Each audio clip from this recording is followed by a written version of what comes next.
All right, we are live. Hello, everyone. How's Is there everybody anybody doing? there? Probably not, but it's all right. They'll come when they see that we're live, I'm sure. There we go. 2000 slashers. There we are. Yeah. Oh, I gotta turn it down. Oh, it's already turned down. How about that? Look at that. I'll bullshit a little bit. See if people start coming in. Yeah. All right. So, yeah, when did you actually finalize your list? Were you still looking at it today? I did look at it a couple times because I wrote it down on this notebook. Mm-hmm. So I could keep my phone open. So if anybody had a question, I could answer it. Yeah. And I probably finalized it. I don't know, maybe a couple days ago. But I've looked at it a couple times. Yeah, I don't think I've changed anything, but No. I keep looking at it. Like I said, it's about as good as it's going to get. Yeah. But I like the fact that we took some lesser known slasher movies and decided to run with them a little bit. Yeah. I will say this. I mean, you know what my number one is. I'm pretty sure you probably know what mine is too. And hey, Eric. I will say it's one of those movies that when I watch it, I know that it's number one. You know what I'm trying to say? Like, as we were watching it, I was like, yeah, this is definitely number one. Yeah. But I have to say, I keep thinking about number two a lot. Like, that movie, I just can't stop thinking about because it's just so friggin' entertaining. Hey, Eric. Hey, Eric. I think mine may have changed a little bit, but I know what you're talking about. Well, yeah, I know. Yeah, your number two is different than mine now. I just can't. The environment alone. Yeah, I know. And the costume. That two for me, it's like, honestly, I almost would have the same number two if I couldn't stop thinking about my number one. I feel like that's what's making me validate it as keeping it where it is. Yeah. To kind of balance, to kind of offset that feeling. Yeah, Eric, so since you're the only one in the chat right now, we'll explain to you what we did. We decided to watch a bunch of slasher films that were released between 2000 and 2009. We really couldn't come up with a number. We were like, should we do 20? Should we do 25? And then we just decided to do 22 because it's 2022. Yeah. And so, we were just trying to have fun with this. We weren't really like, it didn't have to be 20, it didn't have to be 25. We were just trying to narrow it down to a certain number, and we were happy with 22. So we also chose slashers that aren't really mainstream. I mean, there's some that are a little bit more popular than others, but for the most part, they're all pretty much, some of them I would even say obscure slashers. Others are maybe known, but probably not seen by many. Yeah. A lot of them are sort of one-offs, not all of them, but some were just, kind of, standalone slashers. So yeah, and then that's kind of what we what it was. We kind of came up with a list of 24, and we're like, do we add one or do we drop two? And we just decided to go with 22. It worked out. Yeah, Joe was like, it's 2022. I was like, done. 22. Exactly. He always comes up with good reasoning, so I'm like, I'm not mad at him. So, and some of these were, a lot of these were rewatches. Some of them were first time watches. Yeah. So it was pretty cool to watch some slashers that don't get a lot of attention. Exactly, and talk about them a little bit. I mean, there's obviously, like Eric mentioned, there's the Hatchet movies and stuff, but those are popular. People have seen those. Scream 3. Obviously, we did that for Positive Spin, but again, that's a more popular one, so we didn't include that in this list. Actually, think about this a second. I think only 2 that we did got a theatrical release. I'm pretty sure. Yeah, based on this list, probably, as I'm looking. Yeah. We don't. We know most. I think of our picks for as far as the ranking goes. I mean, we watched the movies together, Yeah. but our rankings are slightly different. But I think we're probably going to have a lot of similarities. Yeah, here and there. I mean, if with the Fangoria challenge, there was 101 movies, and we had so many similarities out of 101 movies. Chances are, in 22, I'm sure we'll have some as well. I was actually really surprised about the Fangoria one. I mean, that's crazy. I mean, think of all the possibilities with that. 101 movies, and so many we had the same. All but a few, we actually kind of felt the same way. Yeah. Almost about every single movie, except for like maybe 4 or 5 of them. Yep. So I mean, I'm surprised because in the grand scheme of things, 101 movies is a lot of movies to rank, but we were all around in the same area. Every single movie except for, I believe, one I was surprised that was either down on my list or up on your list. Other than that, nothing shocked me because I was like, yeah, we kind of liked it around the same. Yeah, and I feel like this. I mean, it's there's only 22 movies here, but I feel like for the most part, they're all going to be within 2, maybe 3 of each other. Sure. Part, So in answer to your question, I know what his least favorite is, and I know what his favorite is. Other than that, it's kind of sketchy throughout the middle. So this should be interesting. Yeah. So you're going to start like quarter after? Yeah, we'll give some more people a chance to come in because nobody really knows if they want to. But yeah, we were really excited about doing this. We're going to be doing. I talked to Brad today a little bit, but if he's up for it, he's got a lot of stuff going on right now. But if he's up for it, we'll be doing Full Moon next. We're going to be picking a certain amount of Full Moon movies, watching them together. These are basically, it's going to be like sort of a new series where we just kind of do it whenever we want. I started calling it retrospective rankings. We'll sort of rank the movies that we watch and sort of do like our little retrospective on whatever it is. Like this one is 2000 slashers. Yeah. So, we have a little bit more time because it's only about 22 films. Probably maybe stick with that number. And we'll have a little bit more time to talk about each of the films as we rank them, as opposed to when we did Fangoria. It was like a 4-hour stream because we had to rank 101 movies. Whereas with this, we can probably, talk about each movie and get this done in like an hour and a half or so. Yeah, we moved along really well in that other one too. Yeah. So this one's gonna be a little bit different. It didn't feel like it was 4 hours when we did it either. I had a great time with it. I really did, and we were hoping to have the same great time doing this too. So. Yeah. So we just, for whatever reason, we just decided to start with the 2000 slashers. We're going to do Full Moon next, and we have other ideas. We might do maybe even like certain directors. Maybe we'll do like a Hitchcock at some point or whatever. Oh God, I would love that. Or De Palma. Whatever. Exactly. Yeah. That. I mean, we could even do Scream Factory movies. Who knows? The possibilities are endless. We can do other decades of slashers as well, which I'm sure we will do at some point. Yeah. I would love to do 80s with you. Mm-hmm. Because I know you've seen some more. I've seen some more, not many, but watching them always tends to bring up different feelings for some reason. Yeah. So picking 20 to 25 slasher movies from the 80s and really watching them, I'm curious to see how it's going to, how it would turn out between the two of us. Yeah. But, I mean, I'd like to eventually get to even some more obscure sort of lists, like maybe like shot in video horror and stuff, Hey, Larry, speaking of that, I watched Video Violence 1 and 2 last night.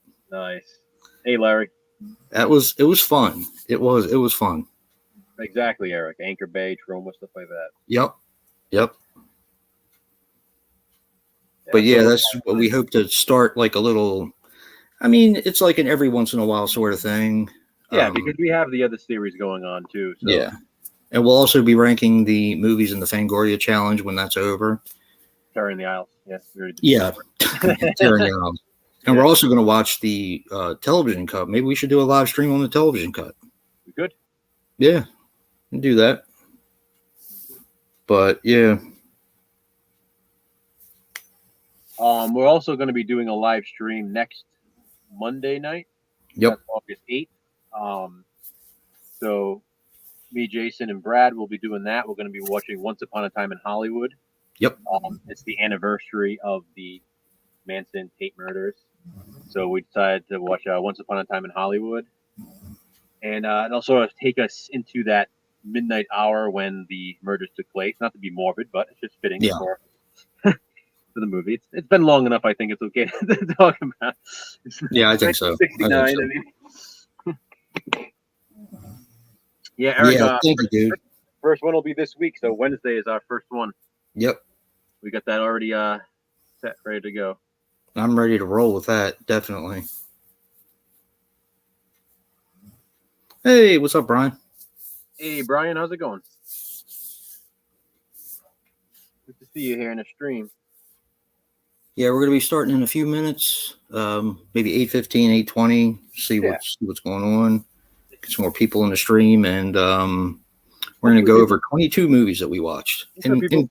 Some people go back and watch this, I think. I know with the even all 4 hours of that, we ended up getting a lot of views. I saw. Cool, I saw it. Yeah. Today, it had like 240 some views. Exactly. We didn't have that while we were live, obviously. So a lot of people went back and watched, which was pretty cool for a long stream. Yeah, and that's okay. I mean, yeah. So some of the slashers that we're going to be picking out are going to be a little bit more obscure. Yep. I'm sorry to hear about that, man.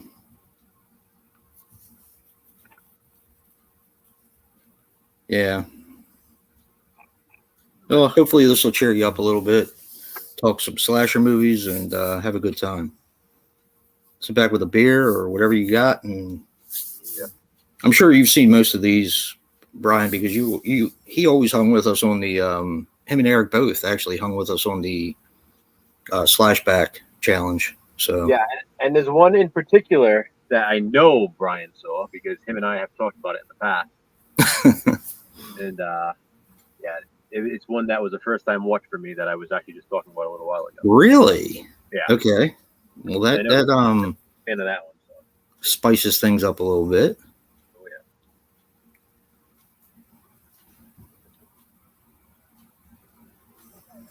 yeah. I am so excited.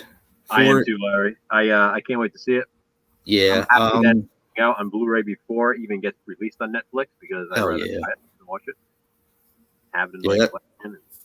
It's going to be a lot of fun, and to be honest, we were already talking about doing it before we figured out the monsters were going to come back, but that kind of poked us in the ass a little bit and said, get started. So, yeah, for the Adam Sandler monsters, yeah, that was a big thing. So, just to be blunt, a lot of people were already hating on the trailer as soon as the monster trailer came out. So Jason and I watched the trailer and we were like, "What the hell? This looks really fun." And we noticed a lot of people commenting on it, saying, "Oh, it looks too cheesy and this and that." But having watched the monsters, I mean, it was a sitcom. It was cheesy. It was like that. And Rob Zombie is a huge fan of the monsters, hence why he wanted to make this movie. And I feel like he really nailed that sort of feel to it. So I do too, especially. I don't like the judges based on trailers, but no, it looks like it looks promising to me. Yeah, I agree with that, and I think that the guy who's playing Herman Munster nailed the facial expressions big time. As I'm saying that, Larry said it looks too goofy for him. I mean, people are saying. I personally don't see it only because again the show itself was goofy. So yeah, it was. I feel like if he makes a movie and he makes it too serious or too hick, as people like to say, and this and that, and people, judge him for that. So now he makes a movie true to the show. People are judging him for that. So the guy can't. Yeah, I mean, I look at it this way: the Monsters wasn't everyone's bag growing up. No. I watched it a lot. Yeah. The Addams Family, not as much, but I enjoyed those shows when I was a kid. Yeah. So watching them, rewatching them now. Hey, Hector. Hey, Hector. How's it going?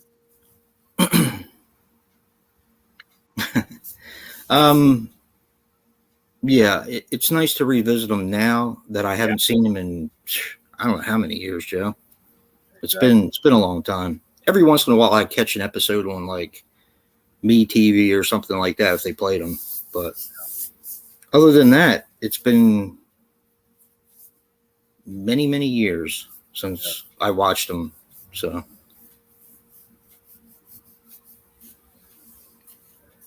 well, exactly, Eric. That's what I was saying too. Jason and I were talking about that. You know, when they made the Monsters TV movies, those were really cheesy too. So yeah.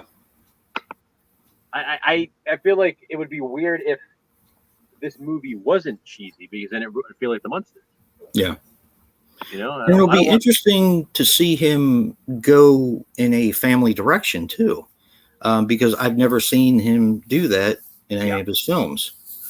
So yeah, I'm all about it. I think it's going to be a lot of fun. Nice, Brian. Oh yeah, there you go.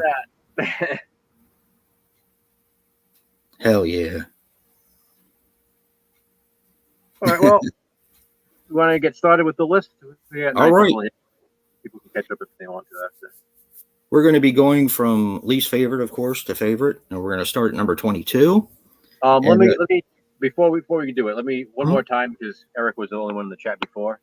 I'll explain it quickly again. So what Jason and I did is we decided to watch some 2000 slasher movies. We're going to be doing this new sort of series from time to time when we feel like doing it. Retrospective rankings. We'll be doing these live streams, watching about 20 to 25 movies in a certain category. This time we did 2000 slashers. We'll do a full moon next. 2000 slashers, we decided to pick movies that really weren't too mainstream. So movies that some of them are one-offs, you know, standalone slashers, or maybe some more obscure sequels that have gotten a little bit of hate or criticism here, or people haven't seen. Try to stick more obscure stuff, or stuff that people don't talk about a lot. And then we're just going to rank them from, you know, we watched them together, we discussed them, we made our own rankings, and we're going to rank them here from our least favorites to our favorites and talk about them along the way. That's pretty much it. Just meant to be fun. Just a good time. Exactly. So, starting at number 22, our least favorite of the bunch. Why don't you go first? All right. My least favorite was The Frightening, which Joe has relabeled The All Rightening. Yes. I'll jump in here and say that's also my least favorite, so we can kind of discuss this one together. As Joe's least favorite? Yep. So it's the all we call the all rightening because it's really not bad. It was just all right. Why don't you give your thoughts on it first? I like some of the aspect on it. I like the fact, because this is like what everyone calls like a post-Scream sort of slasher movie. And they did have several killers, not just two or whatever, but it was kind of a movie about several killers that were being controlled. And I don't really want to go into any more than that because, you know, I don't want to give away everything. But I liked some of the storylines. The kills were okay. They weren't too bad. But I think the thing that bothered me the most on this film was the fact that, and it was directed by David Dakota. Now, this movie came out in 2002, by the way, for anybody interested in that. Yeah. 2002. Which is fine. David Dakota is a fine director, and this isn't the only film we have in here by him. This one follows his movies, a lot of like the gay softcore porn, sort of, where you have a lot of men in their underwear and stuff like that. And it just, you know, if anybody has seen his films, they know he has that trend. He likes to feature like young, good-looking, you know, built guys in underwear just because it's what he likes to look at. You can't fault the guy. I mean, they're gonna, you know what I mean? I mean, there are other directors who will put, you know, naked women in their slashers and stuff because they're nice to look at. Yeah. You know, he has the power as the director and the writer of these movies, so he's like, well, you know what? I'm going to show what I like in these movies. So some of it I thought was so unnecessary, though. I mean, but with that being said, aren't some gratuitous nude scenes that we enjoy seeing? That's true. You're very right about that. Yeah.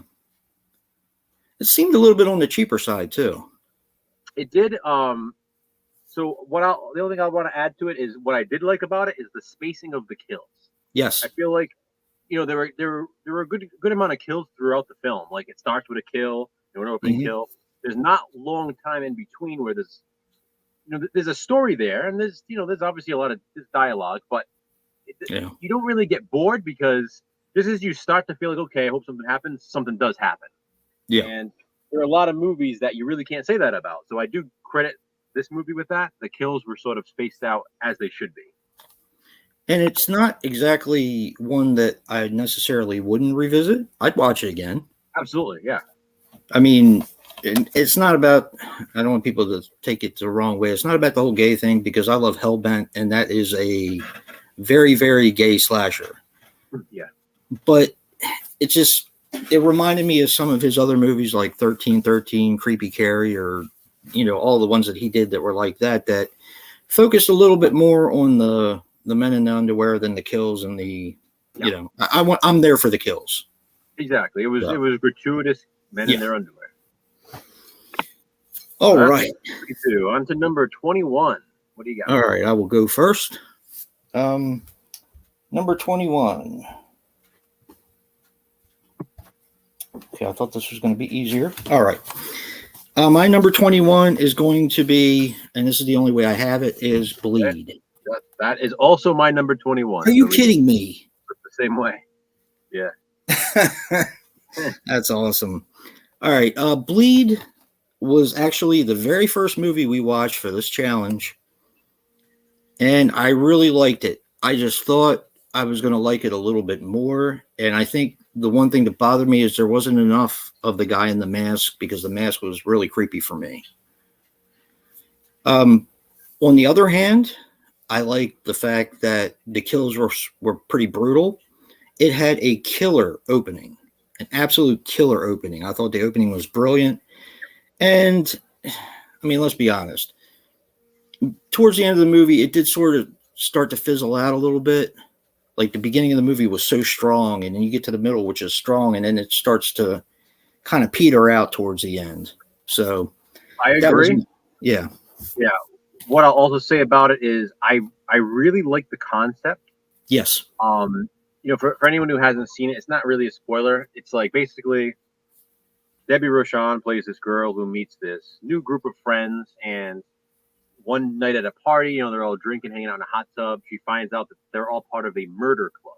Yep. Where basically they started out with like doing these little petty crimes, like they started out as thieves, and then it sort of progressed into violent acts, and then eventually murder. And they all sort of protect each other, come up with alibis for each other, so that way they can basically get away with murder. And obviously, while all this is going around, someone is wearing a really cool mask and picking them off one by one. Yeah. What's interesting about this for me is that I see this as almost like not the opposite, but a opposite in the sense of the frightening, in that it's a lot of gratuitous female nudity in this one. Yes. So it almost has a similar feel to the frightening, but it's a lot of just naked women for the sake of being naked. I mean, you have Debbie Rochon, who's naked through half the movie. I'm not mad at it. You can't complain there. I mean, you have pretty much every other girl in the movie is naked. I mean, there's a scene where they're having a pool party and they're all skinny dipping and whatnot. So again, if you're gonna rank the movies, if The Frightening and Bleed were close, obviously Bleed is gonna get the edge because it has the gratuitous female nudity over the gratuitous male. So I really do like it, and I had done this one for Slashback, I believe, at one point. Yes, you did. And yes, you did. I do like it. I mean, like I said, I even like The Frightening. But I just like the others more. Yeah. And I'm the same way, Brian. I had this one for years too, and as a matter of fact, I got another one of those packs, and I sent Joe one of them because he has it on the individual. He has Bleed on the individual one, but he didn't have the other two movies on there, which were, in case you guys are interested, Voodoo Academy and Delta Die. Mm-hmm. I still got to watch them, but yeah. I watched Delta Die for Multi-Pack Mania. Right. That one was pretty good too. Hey, Tim. Hey, what's going on, Tim? All right. Anything else about Bleed, or? Actually, I got to say something to Eric. I was really pissed off the other day. I marathon the Killjoy movies, and by the way, there will be a Killjoy ranking coming up sometime within the next month or so. But she was actually in Killjoy too, and there was absolutely no Debbie Rashad nudity in it. As a matter of fact, I was talking to Joe about it, and I was really pissed off. So, hey, what's up, Jen? Christian? Hey, Jen. Also, Bleed was released in 2002 as well, just like the Frightening. So that's interesting. Yeah, I'm glad you can remember that because I can't. So, all right. All right. Next for me is going to be Spliced, also known as the Wisher. Okay. Okay, Joe. Well, let me get. Was yours the same? No. Okay. This one was a little bit different. This one was about a person. It kind of had a Nightmare on Elm Street sort of vibe to it, and it had a guy with glass on his fingers that was picking off kids left and right for something that was supposed to be a supernatural sort of. I just spoiled it. So yeah, that was pretty dumb. But anyway, it was decent. Little on the low budget side, but it was decent. So, yeah, and I just spoiled it too. So sorry about that, guys. What did you think of The Wisher, Joe? Well, I'll talk about it when I get to that. Okay. Maybe we should keep it that way. Okay. So my number 20 pick is Hack. You know what? So Hack came out in 2007. Here's Hack right here. It stars Danica McKellar from The Wonder Years, Winnie Cooper, which is pretty cool. That's a plus right there. Yeah, I don't remember a lot about Hack, even though we just watched it recently. Really? I think that's what I remember, like the reveal and stuff like that. Yeah. But for some reason, there's certain specifics that have already kind of left my mind. Yeah. And I think that's kind of why I have it this low. Again, as I already said, I enjoyed The Frightening. I enjoyed Bleed. So obviously I enjoy Hack as well, since I'm ranking it above those two. Right. It's just one that hasn't really stuck with me. I do know I enjoyed, obviously Danica McKellar. Seeing her in a slasher film is pretty cool. Yeah. Also, I'm a big Scrubs fan. The guy who plays Keith in Scrubs, he was in this one as well. So that was pretty cool.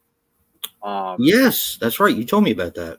Yeah, Travis Schultz is his name in real life. And also, the guy who was AJ in General Hospital, he also played in Hide and Go Shriek. He was the main guy whose father owned a department store.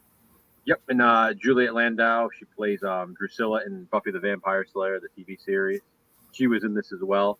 So There's had quite a few, familiar faces, and cool twist, I think. I did like the storyline, but there's just a lot of like the beefy part of the movie, the middle of the movie, that I really don't remember for some reason. One that I'll probably have to revisit again. It just with me in the mass of all these other movies, and we watched them all pretty close together. So it's not like we watched one a long time ago or anything like that. It just got sort of lost in the shuffle for me. I just, I remember the other. Nielsen. Good. Just pick it up and hang it up. All right. I'll speak a little bit more on, please. I'll speak a little bit more on it when it comes up for me. Okay. Number 19 for me is Do You Want to Know a Secret? Okay. Was this your number 19, Joe? It's not. Okay. All right. This was originally supposed to be called The Pull 2, but they actually took out some scenes and filmed some other scenes and turned it into Do You Want to Know a Secret? Now, this has Joey Lawrence. I'm trying to think, is there any other famous? Jeff Conaway is in it from Taxi. And I like this movie a lot up until the very end. At the end, it got real messy real quick.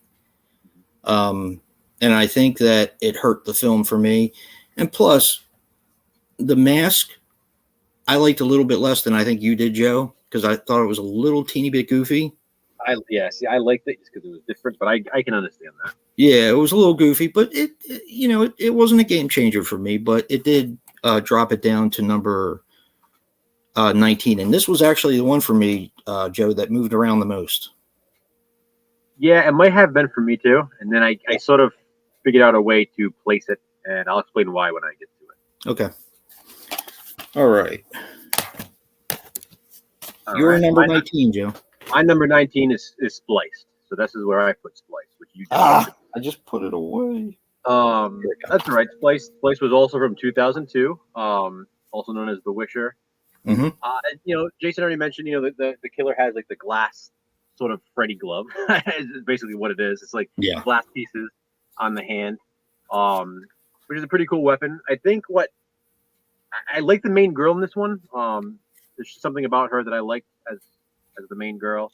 I did too. Yeah, she has like a sort of, I don't know, charm to her or something. Not my type, but like you said, I think she has, a lot of charm to her. Yeah, there's definitely something about her. I think my issue with it was it had like a really weird, I don't even know how to explain it. I don't know if it's the editing or just the way it flows. There's like a weird, it's not like a linear type movie, and not in the sense where it's not supposed to be, but it just feels like a lot of scenes were filmed and then they just figured out the best way to put them together. I agree with you on that. I feel like it's almost like a roller coaster. Like there's like something exciting that happens, and then there's like really slow part, and then it gets really exciting, and then it's really slow. Then it's really exciting, and then it's really slow, but not with like a good balance. Yeah, it's like it's just up and down and up and down, and there are certain things that happen that you feel like they should have happened maybe later in the movie, and certain things that I just had like a strange sort of vibe to me. It did. And it also had weird transitions too. And that's one of the things that you'll find ever since the Scream era kind of came in. You started seeing these stylistic things in slasher movies, like transitions that had bright lights, or it like was a snappy way of transitioning from scene to scene. And this one was one of those ones, and I'm kind of with you. It just didn't work for me. Yeah, I mean, there's a lot that I liked about it. Like as we were watching it, I was thinking it was probably going to be a little bit higher than I actually have it ranked. But just comparing it to the rest of them, I feel like I can't really rank it any higher. Yeah. Yeah, I feel you, Hector. Just wait till we get towards the top, and there'll be some very, very worthwhile slashers if you've never seen them. Because we actually watched some gems. We did. What do you got for number 18? Number 18 for me is going to be, and this is going to be extremely hard to see, but it's going to be the Greenskeeper. Okay. That is also my number 18. Yeah. All right.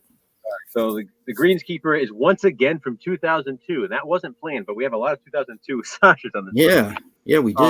Well, especially towards the bottom of this list anyway, apparently. Yeah. But, Greenskeeper is number 18 for me. You can go first. Why did you rank it here? This was your first watch, I'm pretty sure, wasn't it, Joe? Yeah. This is like the third time I watched it. Now, I originally, just to give a little bit of history, Jack from J Super Awesome, good friend of ours and the channel, he was the one that originally did this for Slashback. Yep. And that's where I got the idea. I was like, wait a minute, I know I have that on a multi-pack somewhere. So I picked it out and I watched it. I couldn't find that multi-pack in order to do it for the slasher series. So I just picked the closest one to me, and it was that 20-pack. But anyway, this is a very uneven, oddly made slasher movie, but it is a ton of fun. It almost, the way it kind of seems to me, it's a slasher movie mixed with a little bit of Seinfeld. Yeah. It's almost like it's self-aware, almost, but it's just so freaking odd. Yeah, it is. It's just so odd, but it's fun. I think for me, it starts strong. Yeah. And I feel like for a good maybe 45 minutes or so, I was kind of like, oof. It wasn't as good as I was hoping it would be. But then when it starts to get into like some of the kills, it really ends strongly, and then the kills are what really puts it higher than the others for me, because the kills are pretty incredible in this movie. I mean, it's I agree. First of all, I like the setting too. It's on a golf course. Obviously, it's called the Greenskeeper. A country club setting, and the killer uses different equipment at the country club and at the golf course to kill the victim. So the kills are what really stand out for me. The problem is I don't think the kills, like something like I said about the frightening, is the kills are really spaced out well in the frightening. Whereas with this, I feel like it takes a little bit to get into them. Yep. And once you're there, it is a blast. It really is. Yep. But you have to get through a good amount of the movie to really get into the really fun stuff. Definitely.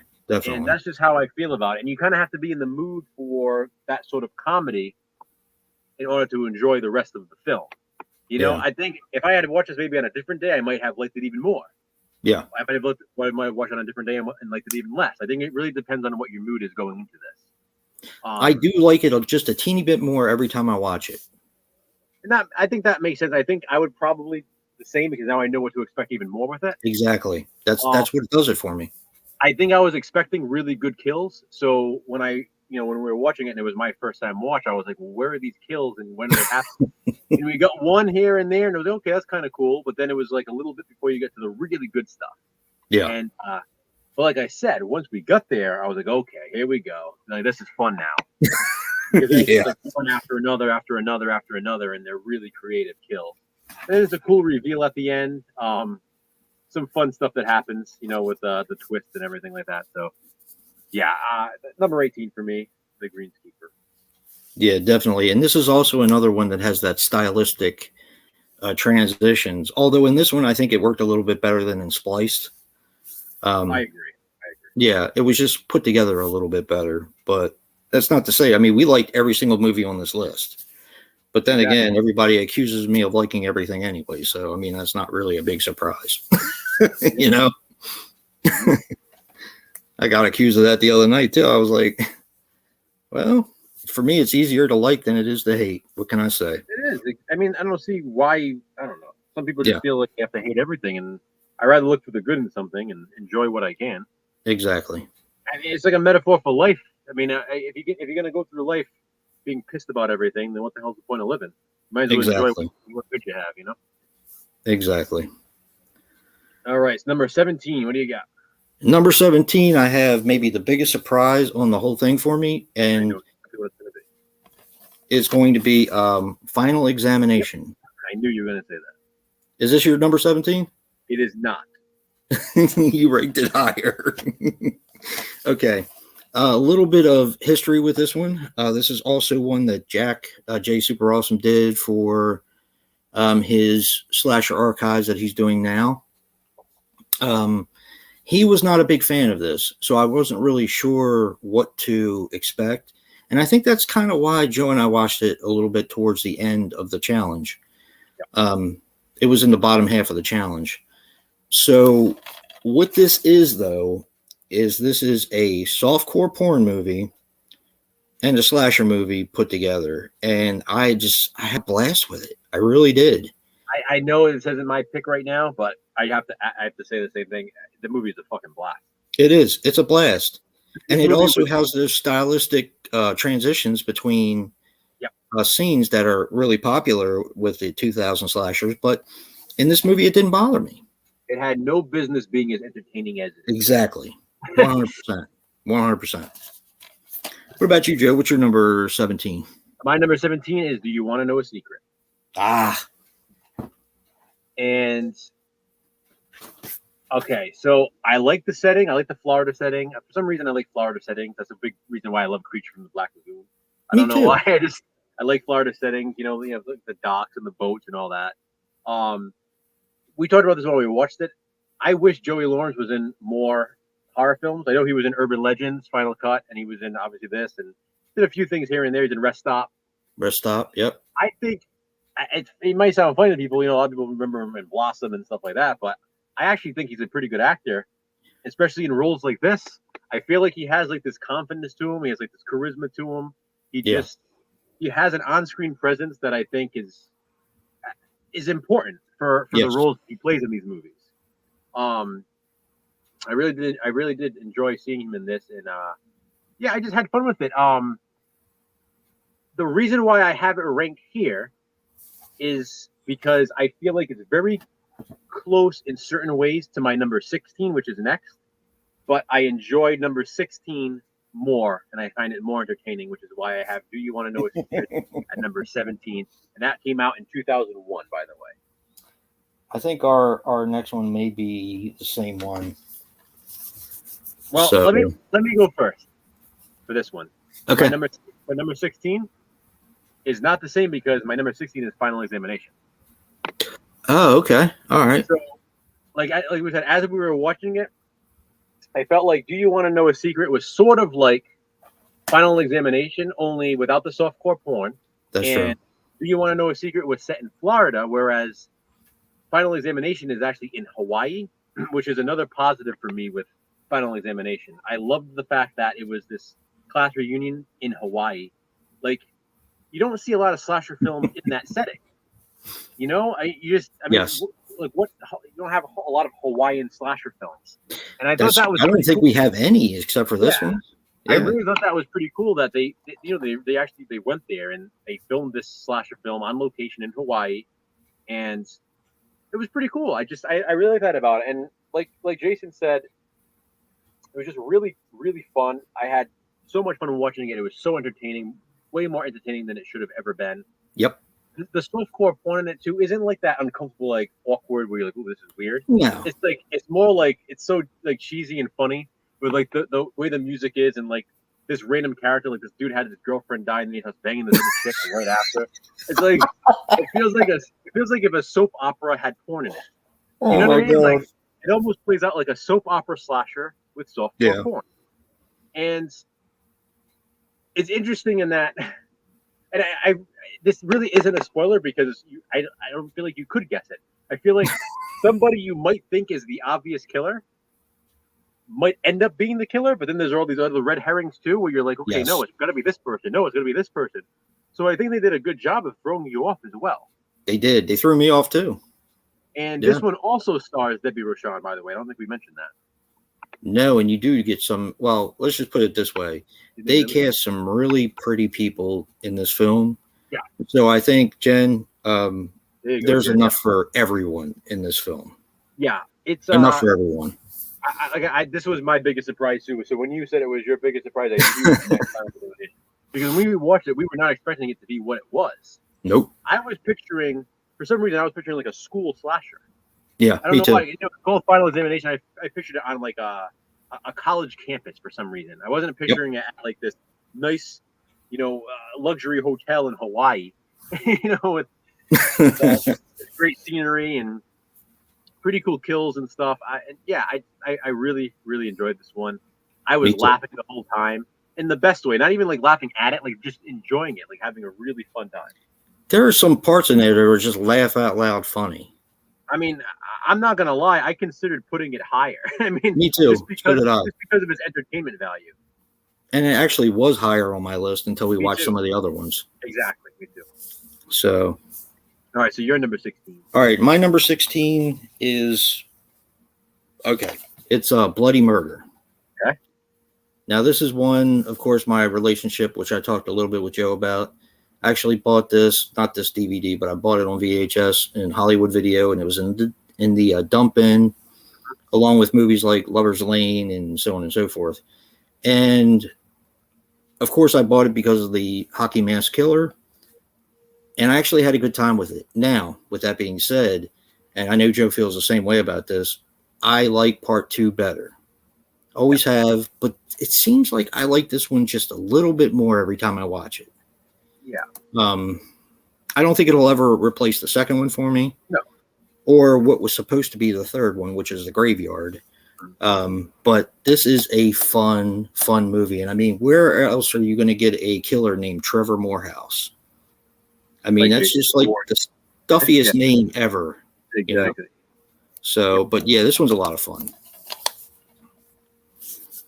All right. So my number. So we're on 15 now. All right. So you Yeah. go again now. Now go back to the.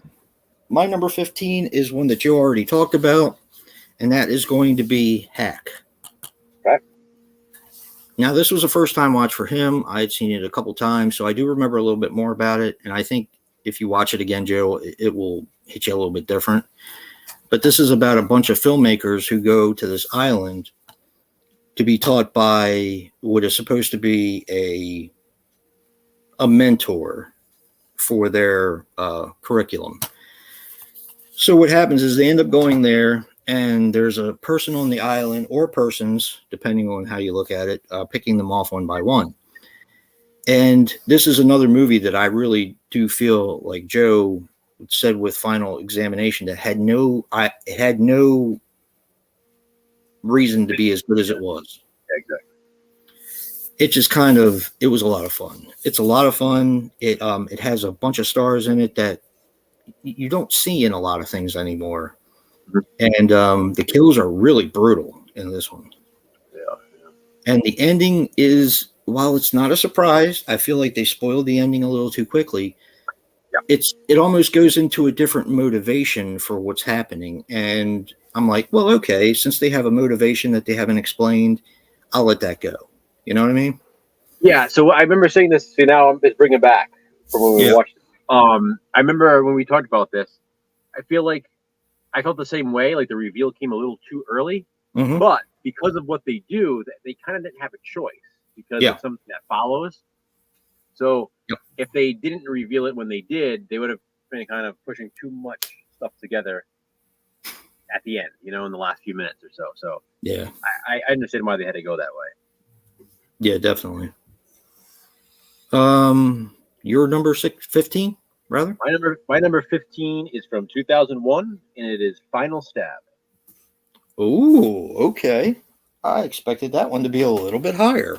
Well, that's what I'm going to say now. This was a first time watch for me. It was one of the earlier ones we watched.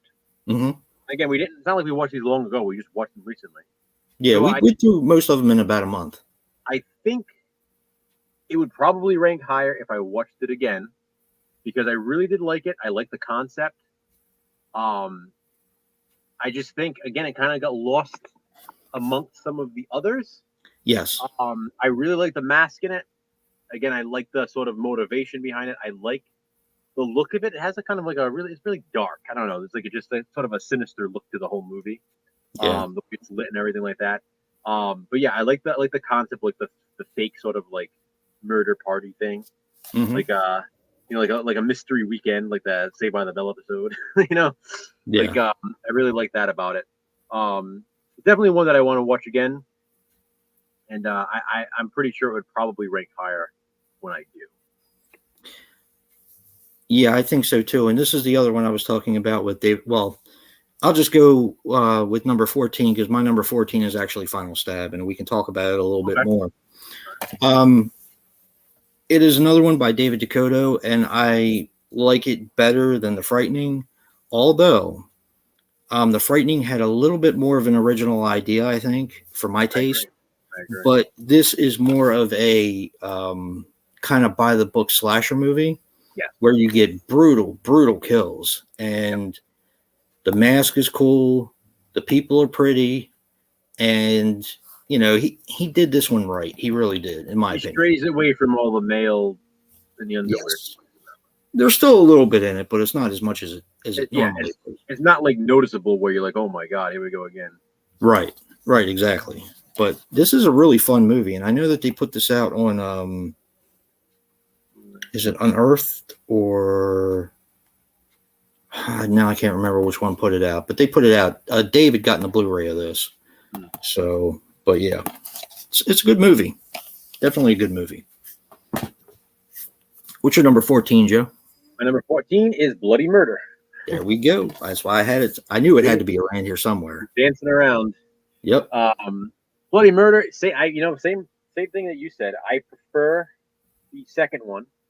I don't really think that's going to change, but I do like the first one more and more every time I watch it. It was released in the year 2000. I think this might be the earliest one we watch.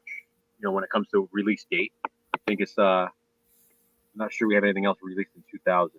I don't think so either, to be honest. So I think it's the only one released that year. The earliest of the 2000 slashers. This was one that I was like dead set on. We needed to watch as part of this. I just felt like, when it comes to like 2000 slashers, I think of Bloody Murder. That's one of the ones I do too. I do too. Because it was basically an honest to God ripoff, and knew that it was a ripoff, and didn't pretend not to be, of other stuff. And it tries to do its own thing. That freaking girl obsessed with her dad is just funny. There's this one girl in the movie. She just constantly emails her dad, calls her dad, won't leave him the fuck alone. I mean, this girl's obsessed. I understand, like, the whole storyline is her mom died and stuff, but Jesus Christ, she talks about her dad every 5 seconds. Yeah, it was like 50 some times she emailed him. Yeah. Like, Jesus Christ. There's some good kills in it. It's just a fun camp slasher if you like camp slashers. Yep. This is it. I mean, if you like Friday the 13th, there's no reason you shouldn't like Bloody Murder. It's just one of those movies. It's obviously, it's like a cheesier, lower budget version, but again, it follows those tropes of Friday the 13th. So you could pretty much put this in there as like an independent, unofficial sequel to a Friday the 13th film and just change the killer out. It's still a guy in a hockey mask, and that's it. You know what I mean? You don't really have to. You don't really have to suspend much any more disbelief than you would if you watched the Friday the 13th sequel. I agree with that. So yeah, that's number 14 for me. What do you got for 13?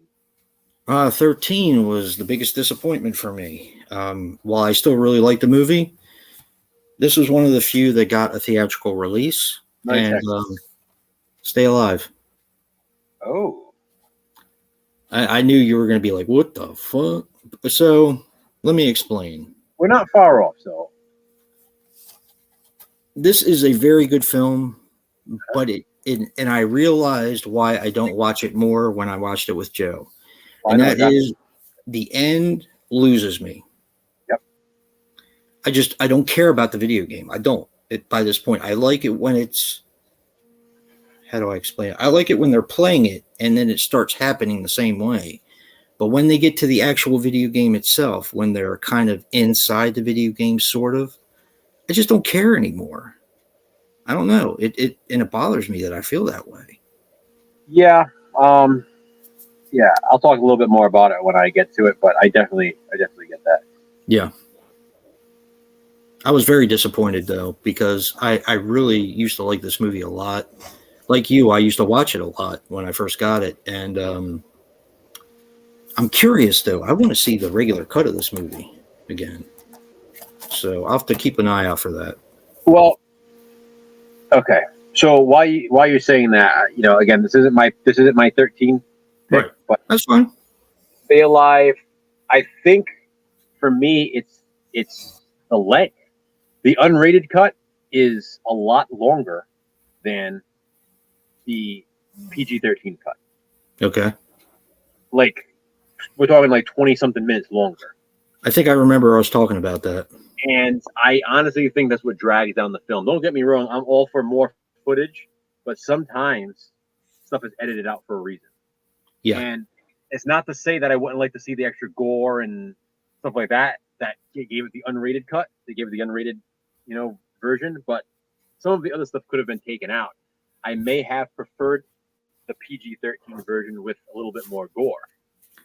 Yeah, I definitely need to watch it, I think. I just think the time just drags it down. It gets a little bit too long, a little bit too long-winded at the end. I just think it needed a really good edit. I mean, and it was obviously because it wasn't released in that version. I mean, in a way, it's our own fault watching the unrated cut. But yeah, but that's all I had. Though. Me too. I'm saying I don't have the PG-13 either, but I'm saying I don't want to discredit the director and stuff because obviously it was edited down for the PG-13 version. Right. The theatrical cut was only 80-something minutes long. We watched the movie that was over an hour and 40 minutes. Yeah. So there's a difference there. I mean, that's a big difference. We're not talking a couple extra minutes of gore. Yeah, I agree. It is a big difference. Character storyline added in this one and stuff, and it's just I remember you telling me that. There's a lot of stuff, but hey Ben, well, we're ranking the movies. Okay, that's number 14 for me too. 13 for me too. Leave it at that. You just changed it? Well, I said my piece. I mean, it was going to be number 12 anyway. Okay. So I'm just gonna keep it here at 13 because Nice. All right. I'm good with that. I was kind of going back and forth with it anyway. So was I. That was another one that was hard to place. I didn't feel like it deserved to be far down, but I didn't think it deserved to be any higher. And that was tough for me. So, what do you got for 12? Number 12. This changed places with Stay Alive more than once, but it's Cornered. Okay, same for me. That's what I literally just switched Really? with. Yep, Cornered is number 12 for me. This is a by the number slasher. Kind of with only it's in a more condensed area, and it also kind of serves as a home invasion too, kind of. I mean, if you really think about it. Stay Alive, by the way, was 2007. Cornered is 2009. So I believe Cornered is the latest movie on the list. That's the last one. Right. This has Steve Guttenberg and James Duvall. Those are the only people that I kind of recognized out of it. Steve Guttenberg plays a guy who works for a company that brings in like soft drinks and bread and stuff like that. Yeah. And James Duvall is a junkie who works at the convenience store that he's delivering to. Yeah. So, brief synopsis. The people, after the convenience store closes, they all go upstairs to play poker because the manager's trying to help the drug guy, so he's trying to keep his mind off of his problems. And a killer comes in and picks them off one by one. So that's the killer has been targeting people at convenience stores in the city. So they're sort of prepared in a way. They're Mr. Bones. They know what's going on. Hey, Mr. Bones. They know that there's a killer in the area killing people in convenience stores. Yep. And they also discuss, what they would do if they caught the killer. Yes. How they would deal with the killer, what they would do to kill him first. And that plays a big part in the film. Don't say any more, Joe. Well, is it a spoiler, though? I mean... It is. It kind of is, because that lets you know who the person is that's killing. So, kind of. I mean... I guess. Maybe. I already spoiled one. I don't want you to spoil one, too. So... All right, so that's Cornered for us, number 12. Yeah. What do you got for number 11? Just keep in mind, though, that when you do watch it, it's very important to the film. Yeah. All right. Okay. Shit, where is it? Okay. Probably our most, other than the frightening, our most perverted, which is Gutterballs. Okay. That is my number 11. Yeah, that's mine now, too. Is it really? Yeah.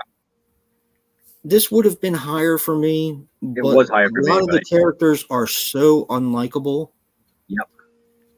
I mean, the kills are brilliant. And I told Joe this, I'll tell you guys this. I used to work in a bowling alley. So this has a lot of nostalgia for me to watch this. And, I've always wanted to kill people with duck pins or 10 pins and put them on the bowling waxer and shove their head in there or, do all that kind of stuff. So this is kind of like me taking out my frustrations on the stupid people that bowled there. Hey, Katie. Kind of like, what do you call it? I get to live vicariously through the people who are getting murdered. But that's Gutterballs. And is Katie here? Yes. Okay, because she's not showing up on mine. I told Katie to watch this the other day. You probably don't want to see this, Katie. It was a joke. It's a rough one. Yeah, Gutterballs is also my number 11. It came out in 2008, by the way. Mm-hmm. How can I explain this? So, all right, what I like about it, I love the setting. I love the bowling alley setting. You have obviously it's an actual bowling alley.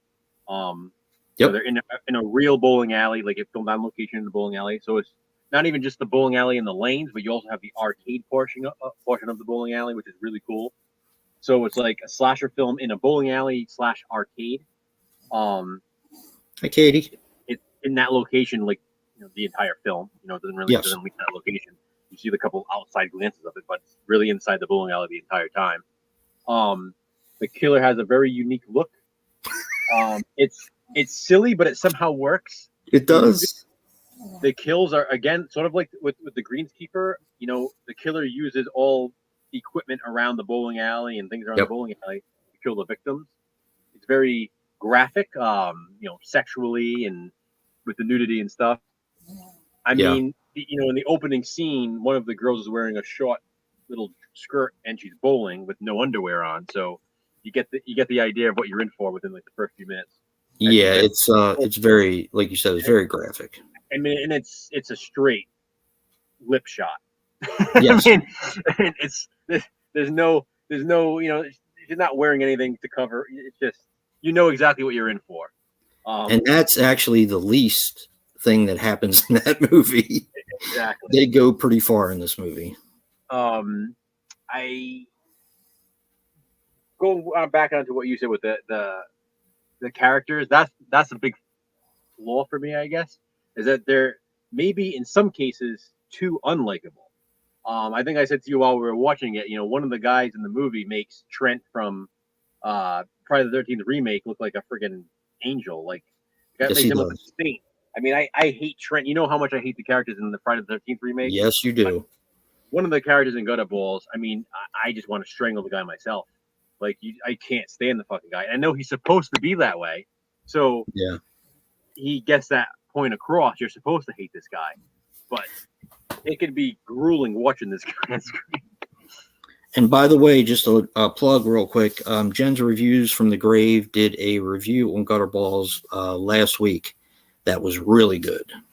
So go ahead and check her out if you want to know a little bit more about Gutter Balls.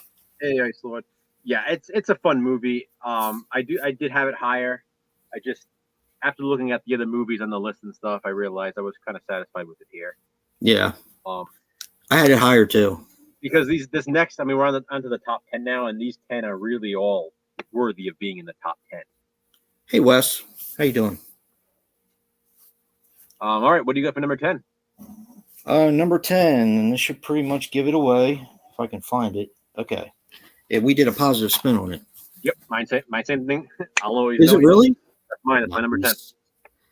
I'll always know what you did last summer. Check out our positive spins in order to find out a little bit more on it, but we'll talk about it a little bit here.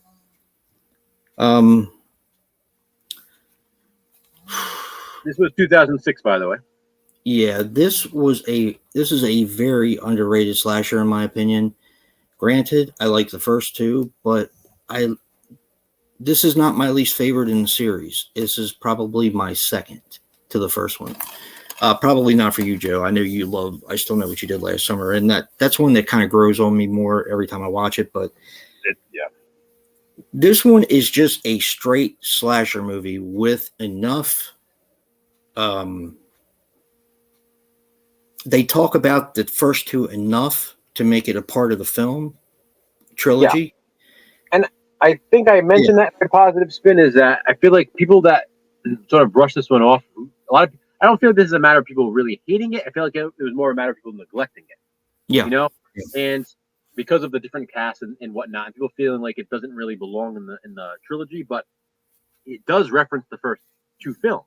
It is a continuation of the first two. It just happens to be set somewhere else with different characters, which, again, I mentioned in my positive spin. I don't understand why people have an issue with that when you have, like, Friday the 13th sequels have brand new characters and so many sequels. Right. And all these other slasher franchises that have, again, all these different characters that sometimes aren't even connected to the original characters. Right. So why don't people give this a pass? And again, I do feel like it's a case of people not really even seeing it. It's a matter of like, oh, you know, Jennifer Love Hewitt and Freddie Prinze Jr., you know, they don't return, so, you know, this movie sucks. But it's a really good slasher movie. It is. And, you know, it's set in Colorado, so it opens up at 4th of July at a carnival, a 4th of July carnival, which I love carnival settings. So right there, that's huge. Another thing is it has like a ski lodge and ski lifts and all that kind of setting. And I love slashers in snow. And even though that's not like a huge part of this one, you still have that aspect of it. But yeah, I like that the killer. I like what they do with the killer. I'll say it that way. Yeah. And I do go into spoiler territory on my positive spin. So if you haven't seen it, watch some of it. Don't watch all of it if you haven't seen it. Yeah. Hey, Ghost Rider, how you doing? Um, Yeah, that yeah, was number 10 for both of us. it's a fun movie. It really is. Number nine. Number nine. Well, thank you, Jen. We missed being on. Hey, Okay, Jen. so once again, that's mine too. Really? Yep. Damn. We're gonna be close in these 10. I'm telling you. We Yeah, gonna be we are. one or We've two had better. almost the same for all of Yeah. them. This is not surprising. Yeah. So Cry Wolf, we have at number 9 here. Don't do that, Ghost Rider. Okay. Cry Wolf was, in a way, it was really good to revisit this. I like the concept behind it. I was going to say something, but that might give away too much. This is 2005, by the way. This was one that always seemed to get crapped on by everyone. And I don't understand it because it's a smart slasher movie. It's very smart. And maybe it's a little too smart for its own good. I don't know. But I really appreciated what they tried to do with this. And this is another one that, like urban legends, I'll equate this like with kind of like urban legends, where you could go anywhere and do the same thing, and this could continue on. Yeah. So that's my take on this one. It's a good movie. It doesn't get talked about a lot, and every time it does, it gets crapped on. So I don't know. It kind of bothers me a little bit. But, Even though this is only, I guess you can say only number 9, this was probably the biggest jump for me of when I originally saw it. When I first saw it, I liked it, but for some reason, I did not remember a lot about it. I remembered the reveal, but that was it. That was the only thing I really remembered about it. I love the concept. The whole game. I like slasher films sort of deal with games and stuff. Me like too. That. Like kind of like Final Stab in a way that has that theme to it. Bloody Murder, same thing. Exactly. I really like that about it. I think it's pretty cool that John Bon Jovi plays in the movie. I think so too, because I thought he did a good job. Yeah, it's cool seeing him in a slasher film. Yeah, I completely agree. I like the main chick in it. Yes. Yeah, this movie really impressed me more than I thought it would from when I had first seen it. Like I said, I wasn't that I didn't like it the first time I saw it, but I really like it so much that I really want to find the theatrical cut of the film now. Me too. Me too. I'd really love to own that as well and watch that. I would equate this like with when we watched the Fog remake, and that's not to deter anybody from watching Cry Wolf because if you hate the Fog remake, fine. I'm not saying like similar quality, but in the sense that when I had seen the Fog remake the first time, I didn't hate it like everybody else did. Right. But I didn't remember much about it. And then when we watched it together, I was like, what the hell? This isn't bad. And we actually ended up really liking it to the point where I ended up finding the theatrical cut and picked that up as well because I was curious about seeing that. And that's kind of how I feel about Cry Wolf. I'm really curious in seeing the other cut of the film because I liked it that much. And me too. I kind of feel like I want to own both cuts of the film and see the differences and see where they would have gone with it.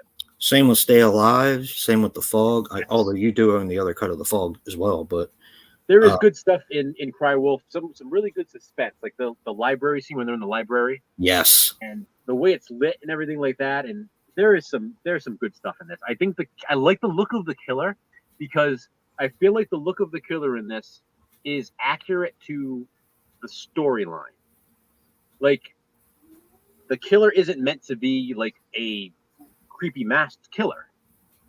It's just meant to be like this killer on like a campus. So the fact that the killer wears like that, that orange like winter mask sort of thing, I like that. It's like a simple look, but it works. And the killer's weapon too is a simple thing, but I like that the killer sort of sticks to that weapon. Yeah. Like the whole hunting knife. I just watched Zombie Lake not that long ago, and I enjoyed it. It almost made my top 5 for the month of July, but just got edged out by a little bit. But it's a good movie. So, all right, number 8. Yeah. Number 8. This one was a tough one for me. This one moved up and down a few times, but it's going to be Blood Night. Okay. Legend of Mary Hatchet. Okay. Was this your? It is not. Okay. I have a feeling I know kind of. Okay. If it's not, I know where it's at. This is a movie that I've seen several times, and I watched it with Joe, and I really enjoyed it a little bit more this time than I had in the past because for some reason, after they leave the house and they go back to the cemetery and they go back to the insane asylum, it's sort of the movie would always lose me. But for some reason this time, maybe the fact that I just wanted more of a slasher film, and if you follow it up until the end, you get that. I don't know. For some reason, it was one of them things that just, yes, exactly, Mr. Bones. Yep. So, it was a lot of fun this time. I had a good time with it. I really did. But I've always liked it. It's got Bill Moseley. It's got Danielle Harris. What's not to like? So Exactly, and that definitely adds to it. What what year was that? Was that 2006? 2000. That's 2009 too. Oh, so that's another later one. yeah. All right.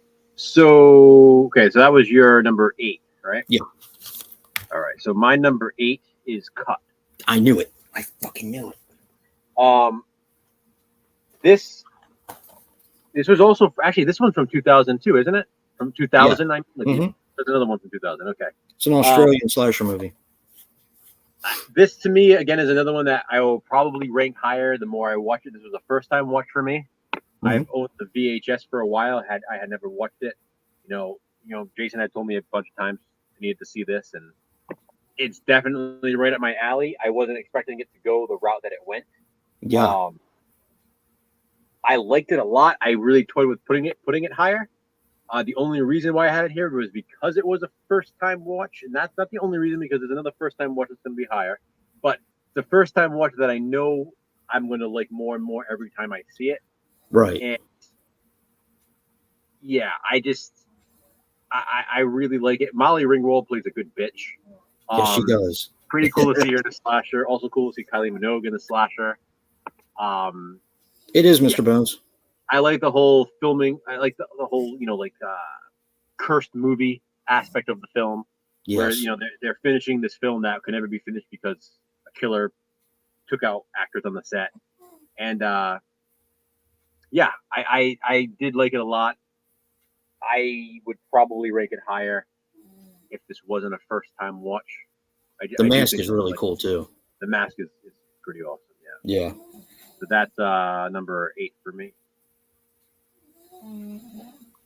What do you got at number 7? Well, it's Cut. Okay. Yeah, you pretty much said everything there is to say. Molly Ringwald's really good in it. Kylie Minogue doesn't have a huge role, but she is in there. Now, this is one I've seen several times, and I think that's why it just made it a little bit higher than it did for your list. Mm-hmm. The ending is very unexpected. Yes. And I like the route that they went with it. I thought it was something a little bit different. The only thing I will say that I noticed this time, for some reason I never noticed it before, is the very end of the film makes no sense. But that's just a small blip in the film. If you follow the story of the film logically, I think they needed something else to put in the film because it should not exist. I will say it seems like this one they could have made into a franchise. Yes. And that's what I really like about it. Is there's another movie coming up in a little bit on this list that also should have been a franchise, and I'll talk about it when we get to it. And this sort of gave me that same vibe, where it's like this could have really been set up to have the next great sort of slasher villain. Yeah, Scarman. And they sort of missed out on that opportunity for whatever reason. I don't know, but yeah. Yeah, I agree. This is a really fun movie, and it does get better with time. Like I said, for some reason, I think I'd seen it so many times that I kind of picked apart the very end. and it just doesn't have any logic. But when does logic ever really exist in slasher movies? Exactly. Nah, you know. But yeah, Cut is really good. Yeah, really good. So we both did Cut. What's your number? What's your number 7? My number 7 is Blood Night. So we had those I knew two it. first. I So, knew it. Blood Night, The Legend of Mary Hatchet. At the time when this came out in 2009, this was a huge deal, and I don't know if people remember that or not, but this was a big deal. Like, people were really digging this one. Slasher fans. This was like, it was hailed as like the slasher film for slasher fans. It was supposed to have everything you could want in a slasher, and it really does. I mean, It fits the bill. You got really gory kills. You got an interesting concept, an interesting twist. Lots of gratuitous nudity. The party setting with characters that you want to die and characters that you want to live. It's got a good balance of everything. You have, Danielle Harris. You have Bill Moseley. Yep. To me, this, unlike Cut, this is like an ideal standalone slasher film. I feel like this movie does everything it should do in like a standalone slasher, and I feel like it's good as such. Almost like a movie that Mr. Bones mentioned earlier in the chat. Something like, not that it's similar in storyline, but something like Intruder, where Intruder to me is like one of these great standalone slasher films. But like, all it took was one movie to do what it needed to do. And I sort of feel like that's what Blood Night does. It was like this movie that was like, we want to make a really badass slasher film and kind of just go balls to the wall with the gore and the kills and the nudity and everything like that. But it's like, once you get to the end, there's really not much more you can do. Right. It's everything is done in this one movie, and that's not a bad thing. I'm saying it works for this particular film. Yeah. And I really do like it. I had a lot of fun rewatching this one. It had been a while since I had seen it. I don't think I had seen it since it was first released, since I had gotten the DVD. I liked it a lot. I like that too, boy, when his face melts. Sorry, Mary Hatchet has one hell of a body too. Yes, she does. And Danielle Harris ain't got a bad one either. Yep. So yeah, I'm not mad at it. Okay, so what do you got for number 6? This should be interesting because I think we might be the same on this. Let me look at the rest of them. Okay, we should be the same on this one, I think. And for me, that's Bruiser. Yep, same thing. Bruiser, in my opinion, is the most underrated George A. Romero film that there is. I think it's easily underrated. Although it does get a little messy at the end, but I will say that this movie has a mask that actually creeped me out for a while. It has one of the most. It has a very creepy mask, but it's not just Greg. that. Hey, Greg. It has a lot to say, like George A. Romero always did. He always took on kind of like, not politics, but like different causes. Like this is, man's search for his identity and, kind of trying to change who he is inside. You'll see that when you watch it. But, none of his movies are just cut and dry. There's always more to them. And exactly. I think this one also came out in 2000, by the way. So this was another early. Really? Yep. So yeah, Bruiser is one I recommend for anyone. It's different though. It's not your typical slasher movie, although it does have some typical slasher stuff in it. But it's different though. It's a movie that has a conscience, and it's a movie that has a message. Bruiser is also my number 6, and you mentioned this when we were watching it. It has like an American Psycho sort of feel to it. It does. Which interestingly also came out in 2000. And that's what it feels like. It feels almost like a 90s, like a late 90s horror because of when it was filmed. I would assume it was probably filmed in 99, came out in 2000. But it has like that, that late 90s sort of feel to the movie. It almost actually has a feel, not in the humor sense that, like The Dentist. The Dentist has more humor, but there's something in the movie that feels the same. The way that things look, the way the rooms are bright and white and stuff like that. There's certain things in Bruiser that for some reason remind me of something like The Dentist from the 90s. it looks like it could have been like a 90s slasher film. And the guy who plays him, the main character, Henry, first of all, as Jason said, the mask is absolutely incredible. It is such a creepy mask, and there's nothing to it. Like it's like the most basic of but it's the same way, say like Michael Myers' mask works. Yep. You know, it's just like this blank, pale face, but with even less characteristics than Michael Myers' mask. Obviously. Yep. But this is just with these pinhole eyes. It's so creepy. It's so effective, and there's like it just fits. Like I said, there's this American Psycho vibe to it. The way the music is like this classical music that plays throughout the film. Yep. And it does get a little messy, a little just drawn out, I think, towards the end. It does. Could have done with some edits or whatever, but it just I love it. And the actor not only does he have the great mask, but he has this great voice. And his voice is perfect for the role. Yep. Because it's this, I don't even know how to describe it, but it just fits so well. And I think this is a good example of a slasher film from the 2000s that people don't even know exists, or might not even realize what it is, might not even realize that it was done by George A. Romero. I 100% agree with you. This is the most underrated George A. Romero film there is. Yep. I, at times, myself have forgotten that he's the one who wrote and directed it. Me too. I just absolutely love it. I really do. I could have probably ranked this higher, but I'm satisfied with where it is. Yeah, me too. It was going to be higher up until the end. So the end kind of put it to where it is. Yeah.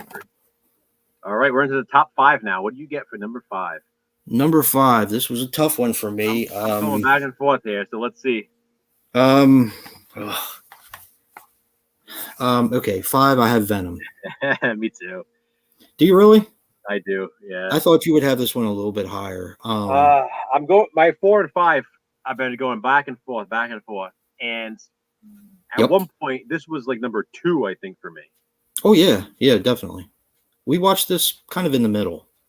Yeah, absolutely. Ghost Rider, Dr. Gibbs was great. Yeah, definitely. So let me say the obvious about Venom before you get into it. Venom. Okay. Well, let me say this. Actually, we're gonna be doing a positive spin for this movie. Yep. It's actually coming up next. Yep. So I don't want to say too much about it because we say a lot in that, but I do want to say this about Venom. Venom, you're gonna hear me say this again in my positive spin video. This was supposed to be the start of a franchise. Yep. Not as in, oh yeah, it could have been. No, this was like legitimately made to be the first movie in a franchise. Yep. You can tell by the filmmaker's passion when you watch anything that's behind the scenes, anything about the movie. Remember the marketing for the movie at the time, you could feel that it was different. They were marketing something that was meant to be big. And this was 2005. It should have been. Unfortunately, we didn't get the sequels. This is maybe one of the best standalone slashes that sets up what could have been a franchise that there is. I mean, people think of like The Burning and Madman, and I agree those should have had sequels as well. But Venom is like probably the perfect 2000 slasher film that should have become a franchise.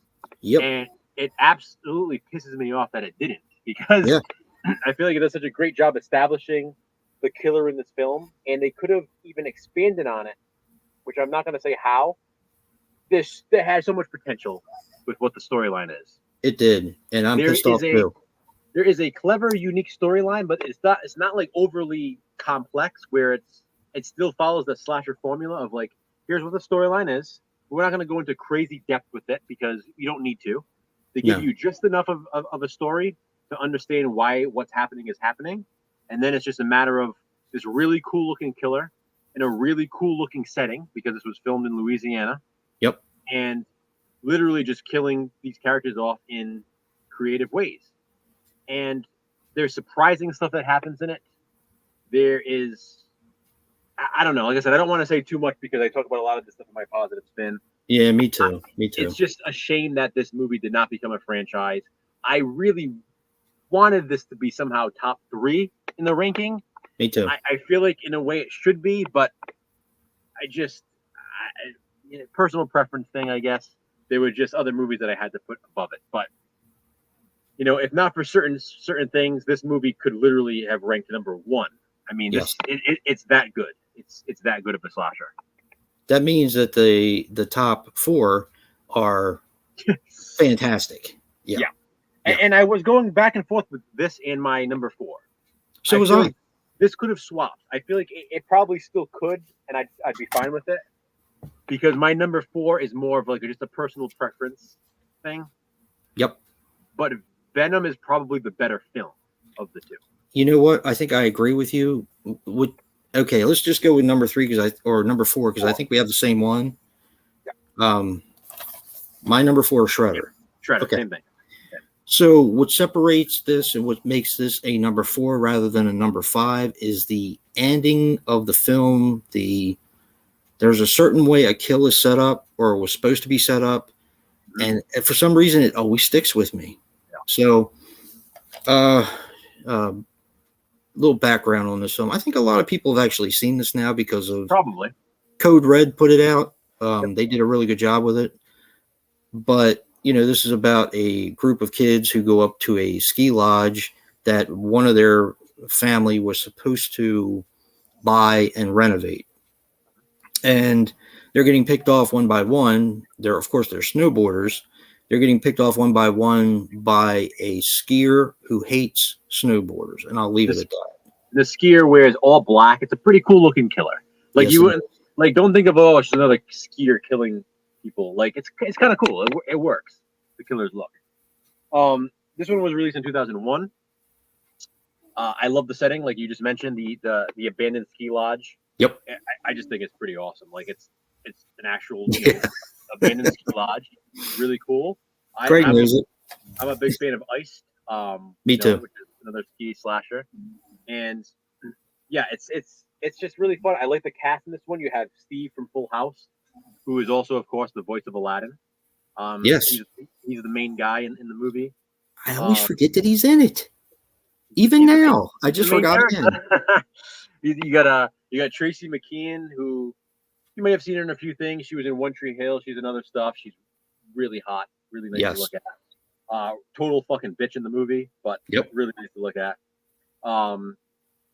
It's a slasher in the snow. I mentioned a little while ago, I love slashers in the snow. Me too. You have a cool setting, you have a cool killer, a good cast, you have gratuitous nudity, you got everything you can want in a slasher film.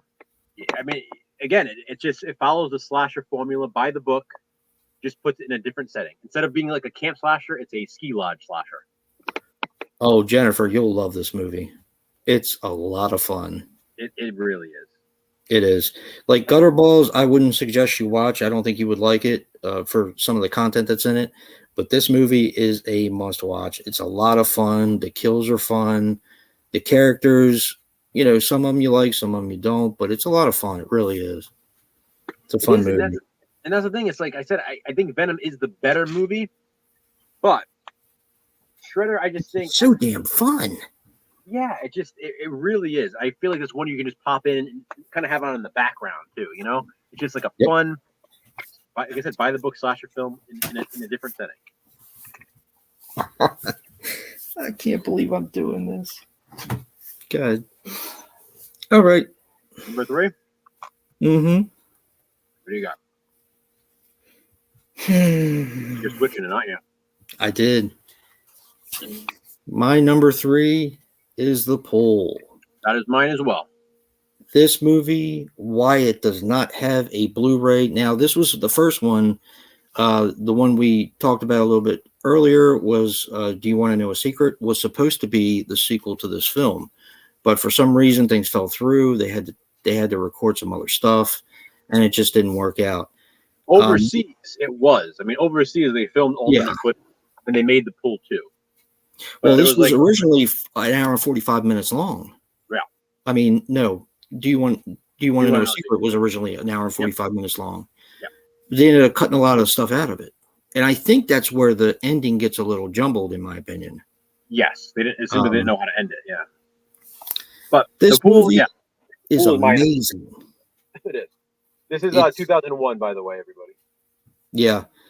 It's hard to find. It's a bit expensive, and why we do not have a Blu-ray, I have no idea. But this movie is so much fun. The killer's outfit is one of my very favorites in all of slasher history. Hey, Hobbs.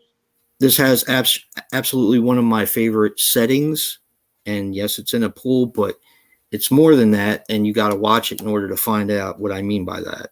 Well, I've reviewed it before. If anybody's watched my review, and I've talked about the movie a few times, Yeah, it's not a slasher because I feel like it's a good draw to the movie.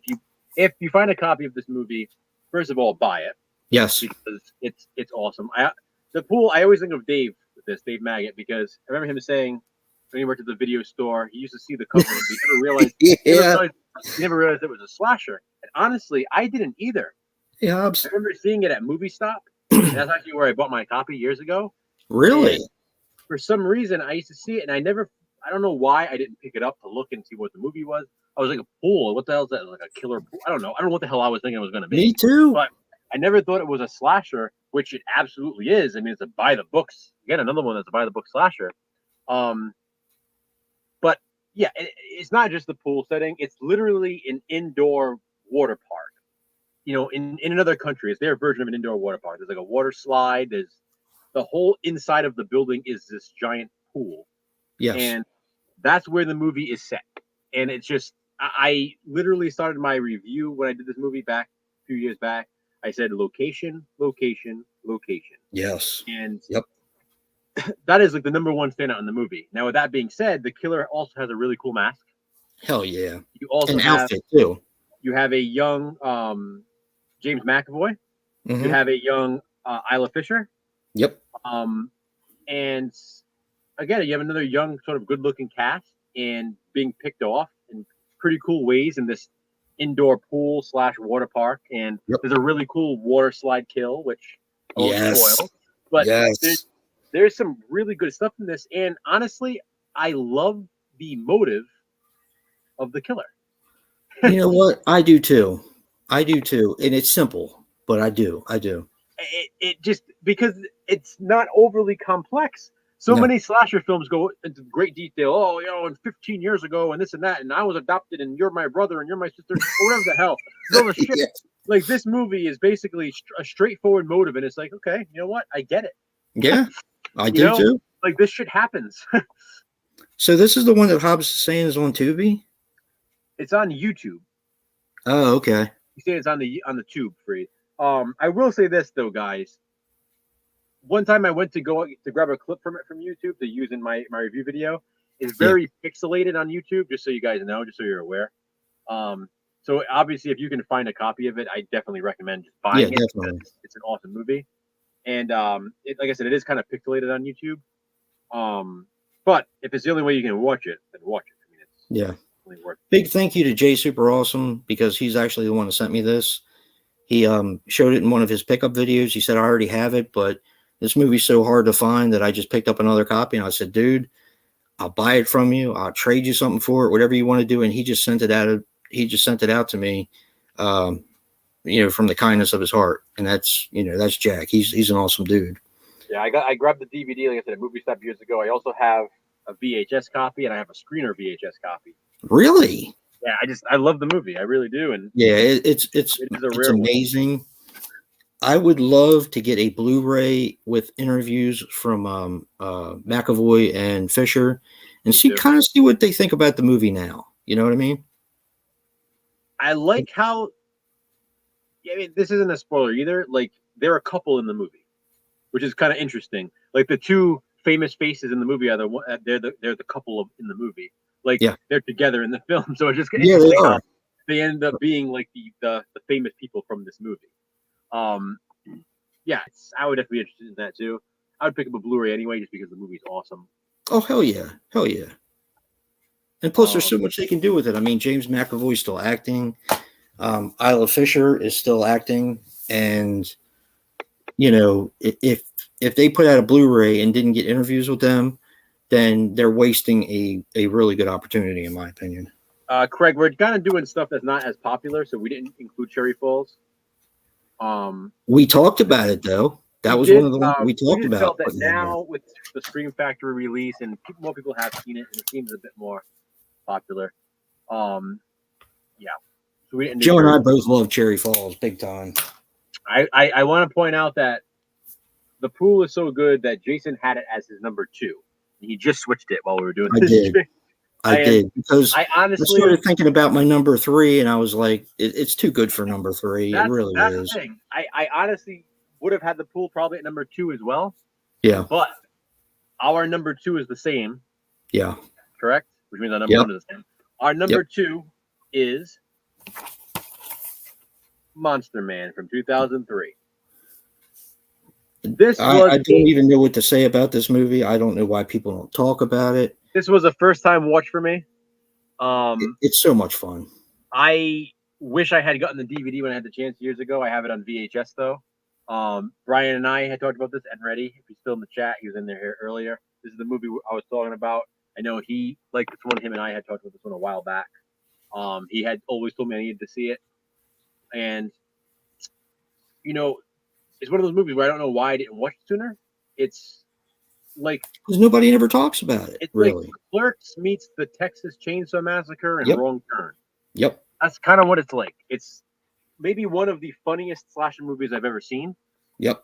Not in the, oh my God, this is so silly, it's stupid funny. Like legitimately funny. Like, and it's not a slasher spoof. It's an actual slasher film. Right. But it just happens to have really funny characters and really funny moments. So the two guys have the best chemistry out of any two people I've ever seen in a movie, I think. It feels like they're real lifelong friends. Yes. And it feels like I don't know. I don't even know how to explain it. It's weird. It's weird to call it a horror comedy. It just feels like real life people getting stuck in a slasher film. Yes. If that makes sense. Like, it's not like this forced humor. It's real life humor. Yep. And that's what makes it funny, because it's like, oh my God, this is how people talk, and this is how people actually interact. Yes, exactly. And, they're just a comic duo in this that I would like to see in more films. Absolutely. I think they have incredible chemistry, and these are people that actually were not really friends. They actually took a road trip together in order to become friends, which is kind of weird because that's kind of what this film is. Yeah. And it's, hey, what's up, Mr. Rick? And it's just so much fun. It does go off the rails at the end, but in a fun way. It's not exactly. It works. I mean, it works. It works for me. I loved it. It works for me too. I really do. This was my number 1 for a while. Until we got to our number 1 movie. Yep. I honestly didn't think it was going to be removed from that number 1 spot. Part of me, I was saying to Jason earlier, when we get to my number 1 is a movie that when I watch it, I realize, okay, yeah, this is my number 1. Yep. I like it this much. It's a really good slasher. But Monster Man right here is the movie that has stuck with me the most out of this entire list since we watched it.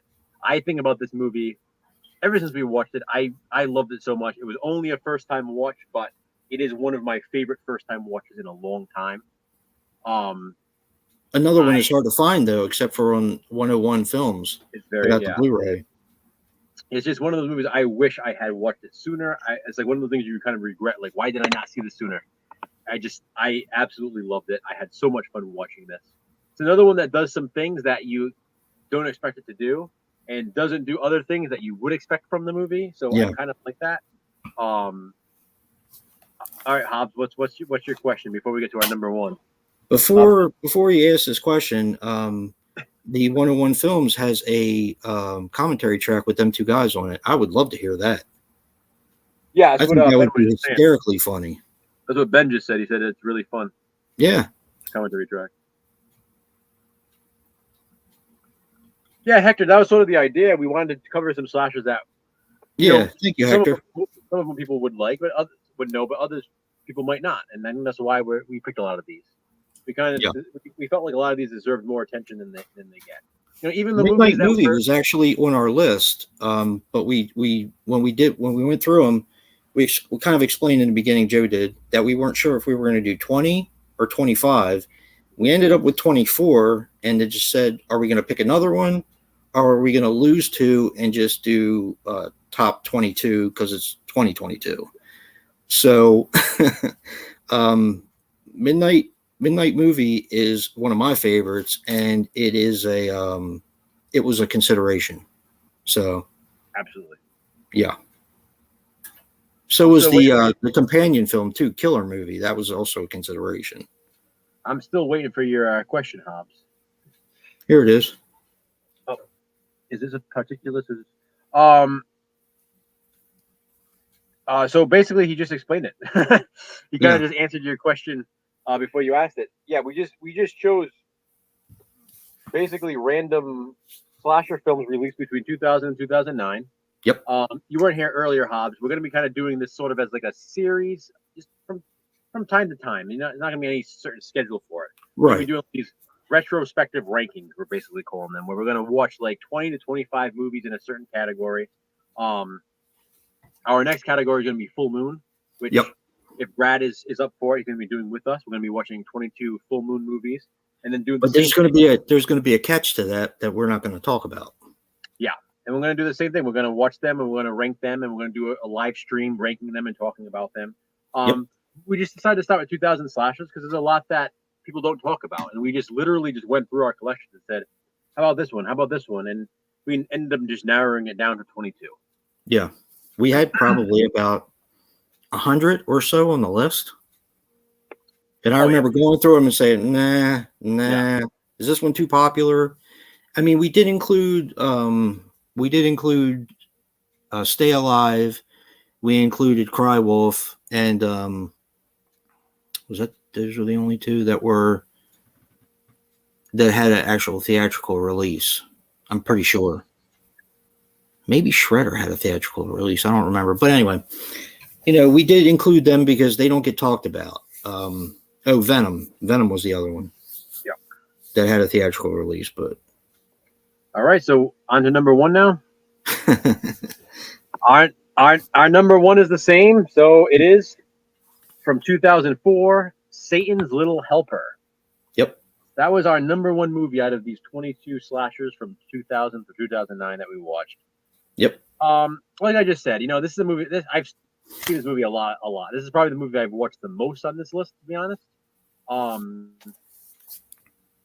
usually watch it around Halloween time every year, and I've been watching it since it came out. I remember when before it was released, finding out it was coming out and being really excited for it. It's from Jeff Lieberman, who directed Squirm and Blue Sunshine, and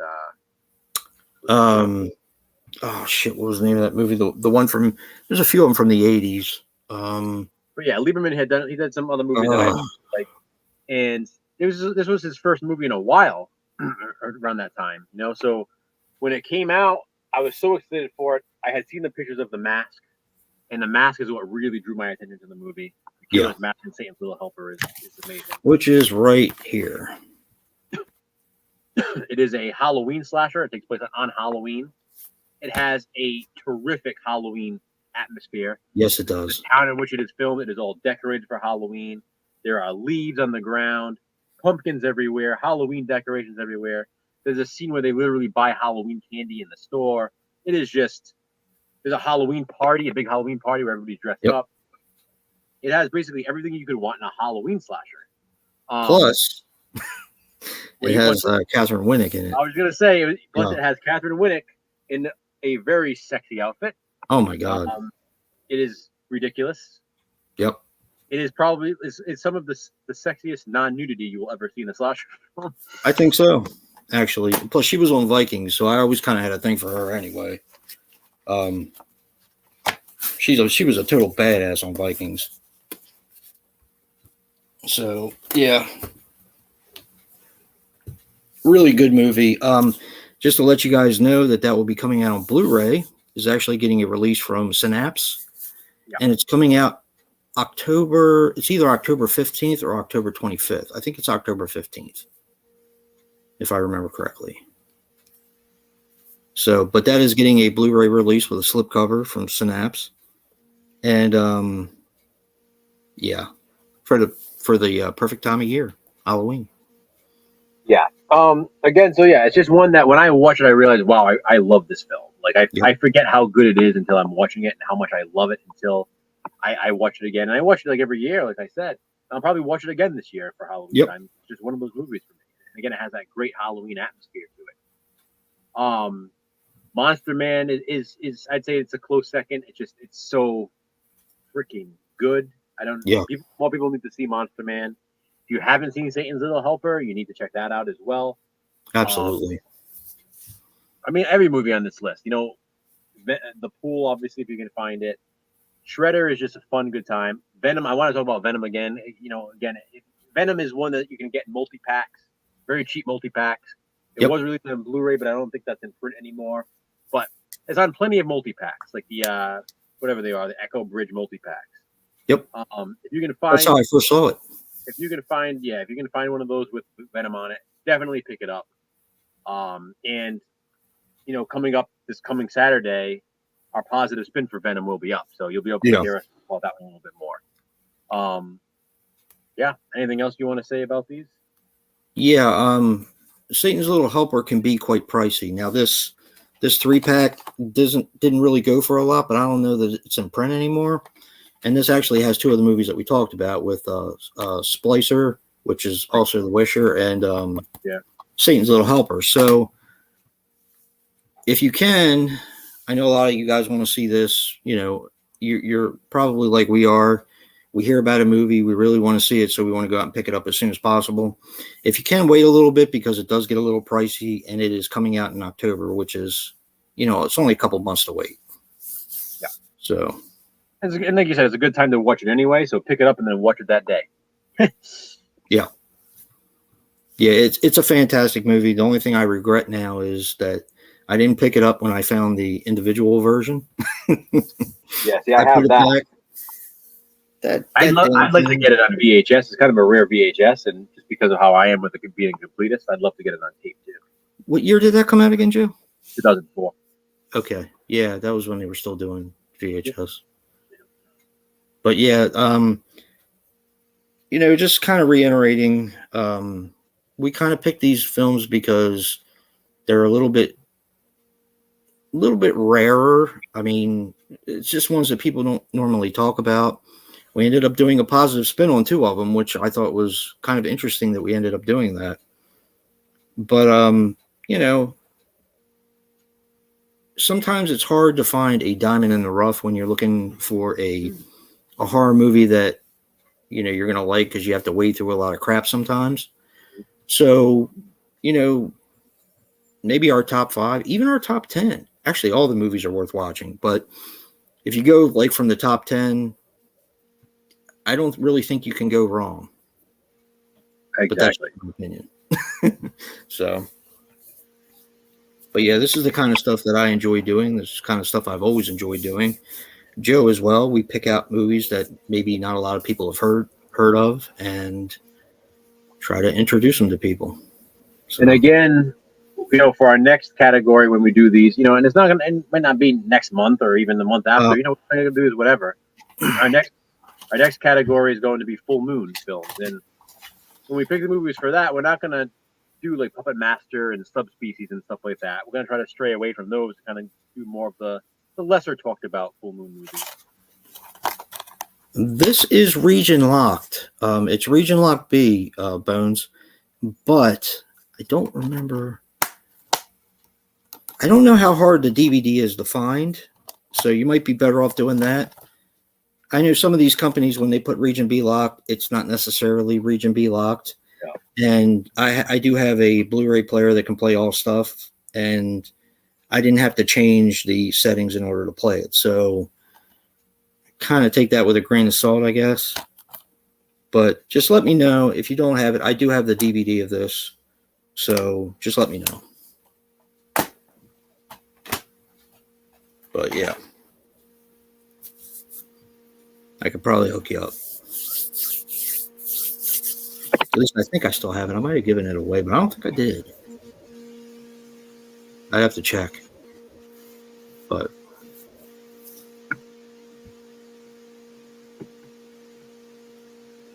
actually, you know what? I can, Mr. Bones. Now that I'm thinking about it, that's kind of a dumb thing for me. Yeah, I have two of them, one downstairs and one upstairs. I'll check it later and see if it's locked. Yeah. I'll definitely do that, and I'll get back to you. I'll message you on Instagram.